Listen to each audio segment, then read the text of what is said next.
आयोजित विशाल राष्ट्रीय बौद्ध एवं बहुजन अधिकार सम्मेलन में आए हुए सभी सम्मानित भाइयों, बहनों, नौजवान साथियों, पत्रकार बंधुओं, आज इस कार्यक्रम के मुख्य आयोजक दिल्ली सरकार में पूर्व मंत्री रहे हमारे सम्मानित विधायक एवं मिशन जय भीम के राष्ट्रीय अध्यक्ष भाई राजेंद्र पाल गौतम जी, हमारे बीच उपस्थित हमारे बहुत ही वरिष्ठ अधिवक्ता एडवोकेट सुप्रीम कोर्ट माननीय प्राचा जी, एडीजे रहे भाई मनोज कुमार जी, प्रोफेसर भाई रतनलाल जी, चरण सिंह भंडारी जी, एमएल आर्य जी, डॉक्टर ऋतु जी, बीपी निगम जी, सुभाष आर्य जी, रोशनलाल सागर जी, ईश्वर सिंह जी, श्यामलाल जी, अजय मौर्य जी, सचिन जी, अतुल पटेल जी, खलील अहमद जी के साथ साथ वीरेंद्र साइनी जी, विजय सैनी जी, आप तमाम साथियों के साथ साथ मंच सभी हमारे सम्मानित नेतागण और साथ ही साथ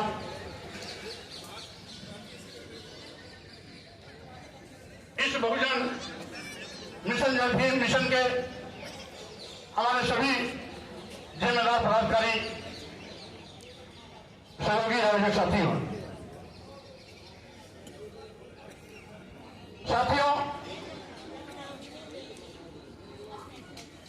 आज बहुजन अधिकार सम्मेलन की आवश्यकता क्यों? इसलिए कि आज भारतीय संविधान की शपथ लेने वाले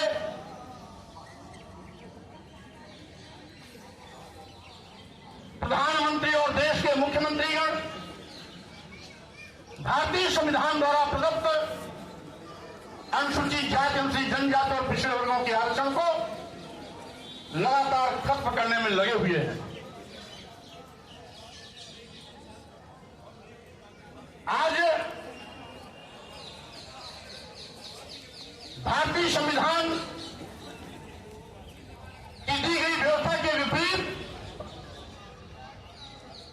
सत्ता के मद में चूर सत्ता नशील लोग अप्रत्यक्ष रूप से यथास्थितवाद को बढ़ावा दे रहे हैं, मनोवाद को बढ़ावा दे रहे हैं। आज आलसों पर डकैती डाली जा रही है। संविधान को निष्प्रभावी और शून्य किया जा रहा है। बहुजन समाज के अधिकारों को एक एक करके खत्म किया जा रहा है। इसलिए आवश्यकता है बहुजन अधिकार सम्मेलन। हम लोग नारा देते रहे हैं, हर जोर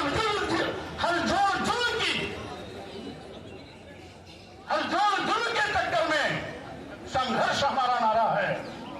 तो स्वाभाविक रूप से आज जब हमारे हकों पर डकैती डाली जा रही है, अधिकारों पर डकैती डाली जा रही है, संविधान को कमजोर किया जा रहा है, आरक्षण को शून्य निष्प्रभावी किया जा रहा है, तो स्वाभाविक रूप से आज संघर्ष के रास्ते पर फिर से हमें चलने की आवश्यकता है।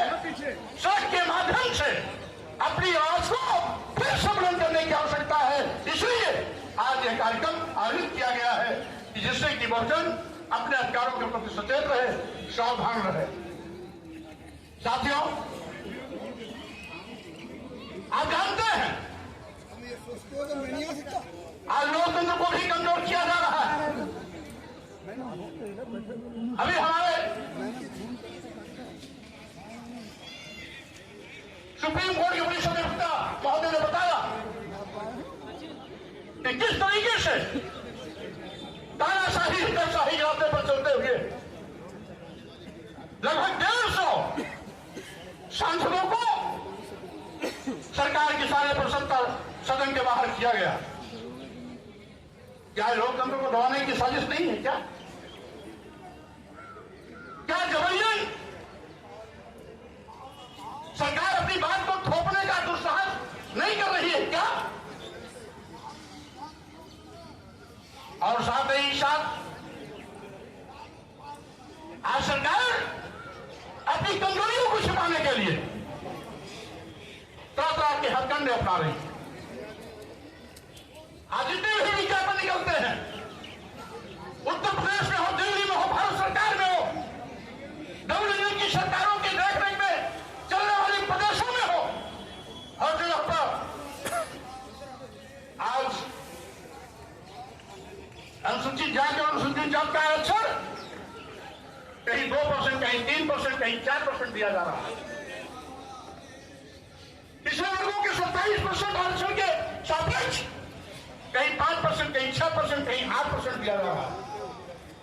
तमाम विज्ञापनों को देखने से पता लगता है, तमाम विभागों में आरक्षण को तो शून्य कर दिया जाता है। अभी अभी ऐसे कई उदाहरण हैं जिसको मैं समय समय पर अपने ट्विटर के माध्यम से सामने भी करता रहता हूं। और इस तरीके से आज हकों पर डकैती डालना, साथियों, उसमें बहुत कुछ भूमिका हमारी आपकी भी है। 1937 की जातीय जनगणना के आधार पर मात्र 3.5% ब्राह्मण है, 3% क्षत्रिय है, 1.5% वैश्य है। तीनों को जोड़ लिया जाए तो लगभग 7-8% होता है। यानी शेष तो बहुजन समाज है। तो 8% लोग अपने वर्गों का सरकार नहीं बना सकते हैं। उन्होंने हमारी बहुजन समाज की ताकत को तोड़कर हिंदू के नाम पर टक्कर के बहका करके अपना उल्लू सीधा करने का काम किया।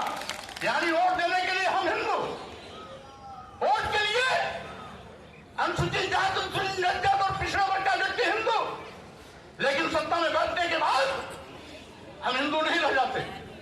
अगर सत्ता में बैठने के बाद भी ये हमें हिंदू मानते तो अनुसूचित जाति के आरक्षण को खत्म नहीं करते, अनुसूचित जनजाति के आरक्षण को खत्म नहीं करते, पिछड़े वर्गों के आरक्षण को खत्म नहीं करते। इसका मतलब है हिंदू एक धोखा है। और वैसे भी 1995 में माननीय सर्वोच्च न्यायालय ने अपने आदेश में कहा था, हिंदू कोई धर्म नहीं, इन लोगों के जीवन जीने की एक शैली है।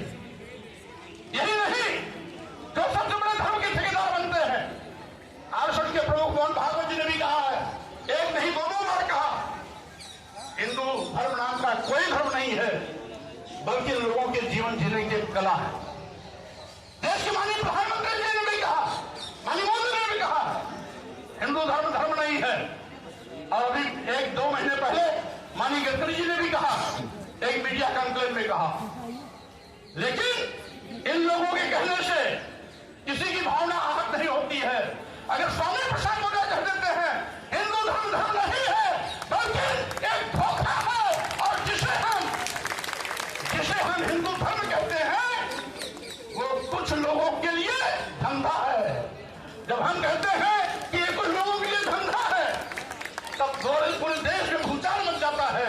लेकिन वही चीज अगर मोहन भागवत जी कहते हैं, माननीय प्रधानमंत्री नरेंद्र मोदी जी कहते हैं, माननीय गडकरी जी कहते हैं, तो किसी की भी भावना आहत नहीं होती।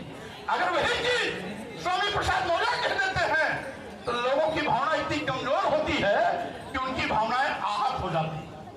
क्या विडंबना है।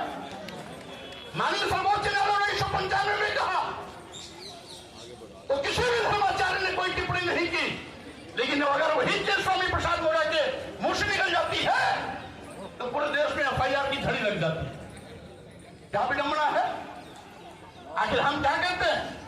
हम तो वही कहते हैं जो भारतीय संविधान कहता है।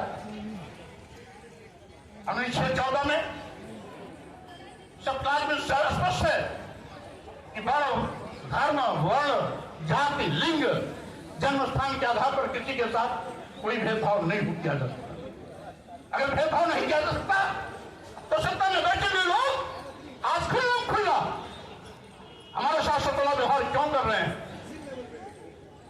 भारतीय संविधान द्वारा दिया गया अधिकार छीनने का पाप क्यों कर रहे हैं? आरक्षण खत्म क्यों कर रहे हैं? संविधान को निष्प्रभावित क्यों कर रहे हैं? लोकतंत्र को खत्म करने का दुस्साहस क्यों कर रहे हैं? और यही नहीं, ये तो देश को बेचने का भी पाप कर रहे हैं।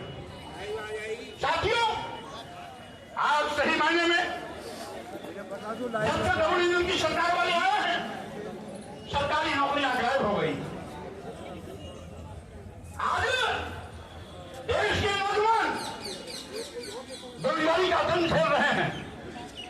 करोड़ों नौजवानों को आज बेरोजगारी का सामना करना पड़ रहा है। उनके सामने रोटी का संकट है, उनके सामने पेट की रोटी की भूख है। अभी पार्लियामेंट में जो घटनाक्रम घटित हुई वो भाजपा के सांसद के पर्ची पर ही उनकी प्रवेश हुई थी, लेकिन उसके बावजूद भी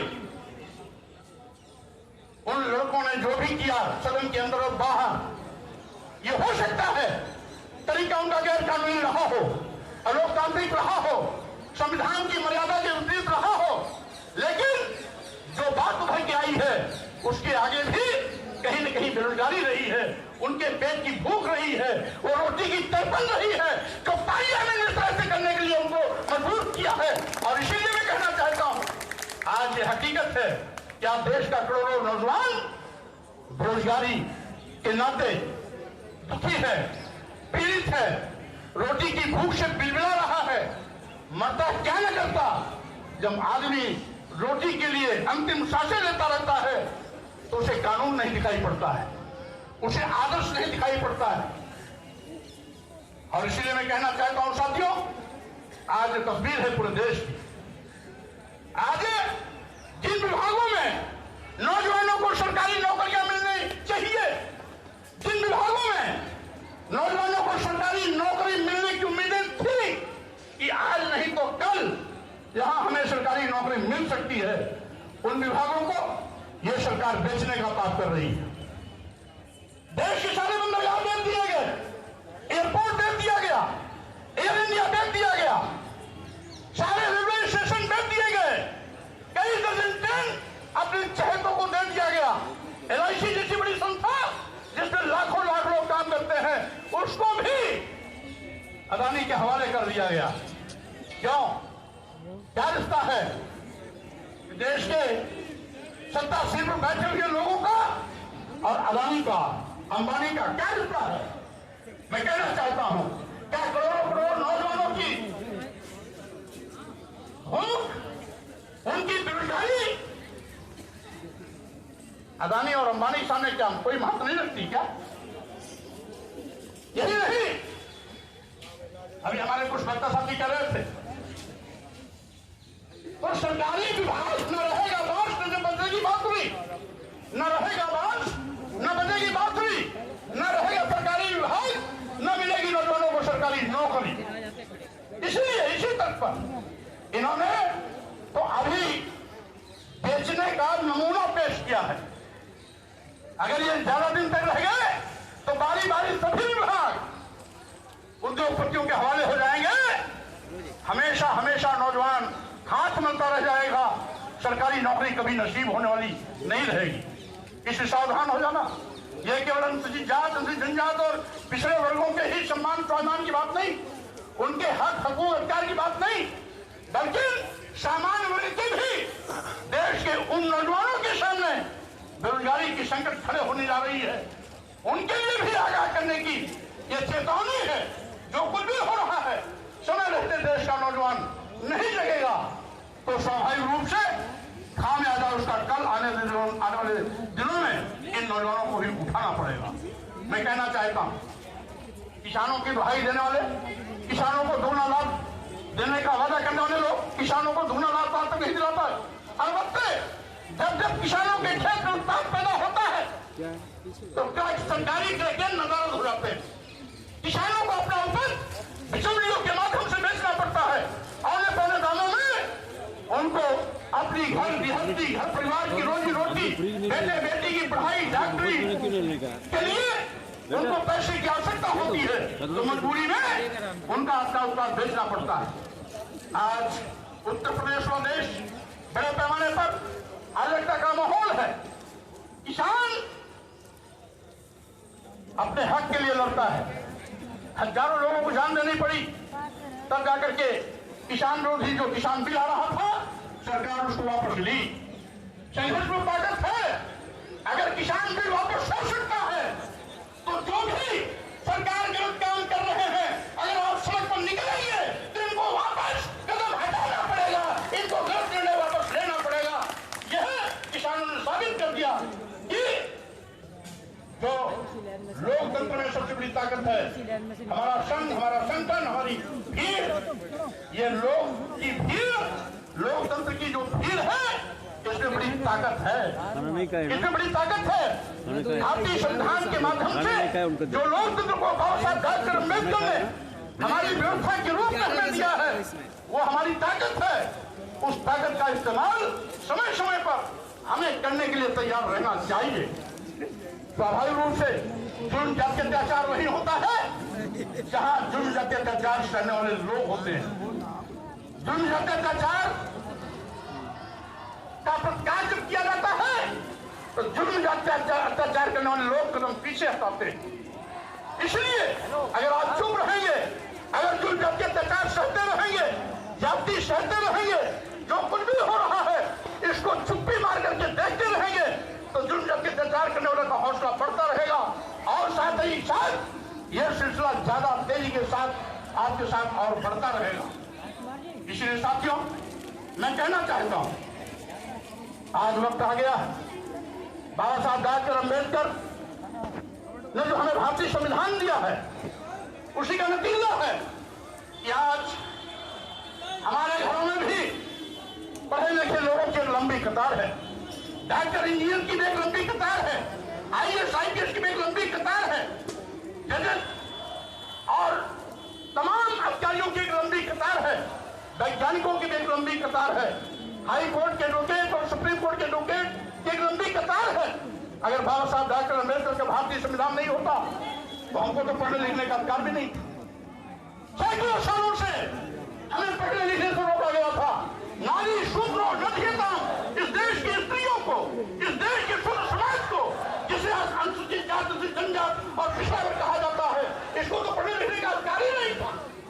ये हमारे सामाजिक परिवर्तन के महापुरुषों ने, ज्योतिबा फुले ने, छत्रपति शाहू जी महाराज, पेरियार रामास्वामी नायकर, बाबा साहब डॉक्टर अम्बेडकर, नारायण संत गाडगे और उसी कड़ी को आगे बढ़ाते हुए मानवर कांशीराम जी और उत्तर भारत में महामना रामस्वरूप वर्मा जी, पेरियार ललई सिंह यादव जी, महाराज सिंह भारती जी, बिहार के लेनिन कहे जाने वाले शहीद जगदेव कुशवाहा जी ने एक लंबा संघर्ष करके हमें इन अधिकारों को दिलाया। और जब बाबा साहब डॉक्टर अम्बेडकर को संविधान बनाने का मौका मिला तो इन सारे अधिकारों को मौलिक अधिकार के रूप में तब्दील करते हुए हमें परमानेंट हमारे सम्मान स्वाभिमान का न केवल परचम लहराना बल्कि अधिकार दे करके हमें धन भक्ति शिक्षा सम्मान से जोड़ने का भी काम किया। और जिसका नतीजा है आज बहुजन समाज आज बड़े पैमाने पर अपने सम्मान और स्वाभिमान के लिए आगे बढ़ने में सक्षम हुआ है। और इसी बहुजन समाज में बड़े पैमाने पर doctor, engineer, professor, advocate, IAS IPS जजेस आप तमाम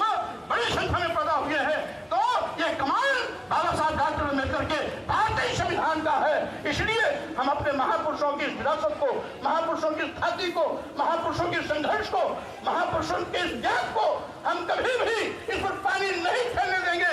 उनके सपनों के साथ सभी कुठाराघात करेगा, हम उसका तय करके मुकाबला हर मौके पर करने का काम करेंगे। हम ऐसे मौके पर धन्यवाद देना चाहते हैं भाई राजन गौतम जी को, जिन्होंने मिशन जय भीम के माध्यम से लगातार इस अभियान को आगे बढ़ाने का काम कर रहे हैं। इससे साथियों, मैं आपसे यही कहूंगा कि आज ये समय की मांग है, आज ये समय की मांग है कि हम सब लोगों को अपने सम्मान, स्वाभिमान, हक, हकूक, अधिकार, आरक्षण, संविधान, लोकतंत्र और देश को लिए मजबूती के साथ आगे आना पड़ेगा। मैं ये भी कहना चाहूंगा कि साथियों, आज बड़े पैमाने पर लोकतंत्र भी खतरे में है, क्योंकि हमने उत्तर प्रदेश का भी 2022 का विधानसभा चुनाव देखा, जिसमें 403 विधानसभाओं में से बैलेट पेपर वोटिंग में 309 सीटों पर समाजवादी पार्टी आगे थी। मात्र 94 सीटों पर भाजपा नंबर 1 आई थी।